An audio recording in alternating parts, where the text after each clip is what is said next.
ಸುರತ್ಕಲ್ ಸಮೀಪದ ಸುಭಾಷಿತ ನಗರದ ನಿವಾಸಿಗಳು ಕಳೆದ ಕೆಲವು ಸಮಸ್ಯೆಗಳಿಂದ ತ್ಯಾಜ್ಯ ನೀರಿನ ಸಮಸ್ಯೆ ಎದುರಿಸ್ತಾ ಇದ್ದಾರೆ. ಹೋಟೆಲ್ ಅಪಾರ್ಟ್ಮೆಂಟ್ಗಳ ನೀರು ತೋಡಿನಲ್ಲಿ ಹರಿದು ಜನರ ನೆಮ್ಮದಿ ಹಾಳು ಮಾಡಿದೆ. ತೋಡಿನಲ್ಲಿ ಹರಿಯುವಂತಹ ಕೊಳಚೆ ನೀರಿನಿಂದ ಪರಿಸರದಲ್ಲಿ ಸೊಳ್ಳೆ ಕಾಟವು ಕೂಡ ಹೆಚ್ಚಾಗಿದ್ದು ಸಾಂಕ್ರಾಮಿಕ ರೋಗದ ಆತಂಕವೂ ಕೂಡ ಎದುರಾಗಿದೆ. ಇಲ್ಲಿನ 1ನೇ ಬ್ಲಾಕ್ ಹಾಗೂ 7ನೇ ಬ್ಲಾಕ್ನಲ್ಲಿ ಖಾನಾ, ಕಟ್ಲಾ, ಮಾಲೆಮಾರ್ ಅಪಾರ್ಟ್ಮೆಂಟ್ಗಳ ಮತ್ತು ಹೋಟೆಲ್ಗಳ ತ್ಯಾಜ್ಯದ ನೀರು ಈ ಸಮಸ್ಯೆಗೆ ಕಾರಣವಾಗಿದೆ. ಕಾಶಿಮಠದಿಂದ ಹಾಗೂ ತಡಂಬೈಲ್ನಲ್ಲಿರುವ ಅಪಾರ್ಟ್ಮೆಂಟ್ಗಳ ತ್ಯಾಜ್ಯ ನೀರು ಕೂಡ ಇದೇ ತೋಡಿನಲ್ಲಿ ಹರಿಬಿಡಲಾಗ್ತಾ ಇದೆ.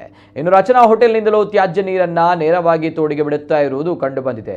ಈ ಬಗ್ಗೆ ಈಗಾಗಲೇ ಸುಭಾಷಿತ ನಗರ ರೆಸಿಡೆಂಟ್ಸ್ ವೆಲ್ಫೇರ್ ಅಸೋಸಿಯೇಷನ್ ಕಾರ್ಪೊರೇಟರ್ ಹಾಗೂ ಪಾಲಿಕೆಯ ಅಧಿಕಾರಿಗಳ ಗಮನಕ್ಕೆ ತಂದಿದೆ. ಆದರೆ ಈ ಬಗ್ಗೆ ಸೂಕ್ತ ಕ್ರಮ ಕೈಗೊಳ್ಳದ ಪಾಲಿಕೆ ನಿರ್ಲಕ್ಷ್ಯ ತೋರಿಸಿರುವುದು ಸ್ಥಳೀಯರ ಆಕ್ರೋಶಕ್ಕೆ ಕಾರಣವಾಗಿದೆ. ಹೀಗಾಗಿ ಕೂಡಲೇ ಜನಪ್ರತಿನಿಧಿಗಳು ಇಲ್ಲಿನ ಸಮಸ್ಯೆ ಬಗೆಹರಿಸದಿದ್ದರೆ ಪ್ರತಿಭಟನೆ ಅನಿವಾರ್ಯ ಎಂಬ ತೀರ್ಮಾನಕ್ಕೆ ಸ್ಥಳೀಯರು ಬಂದಿದ್ದಾರೆ.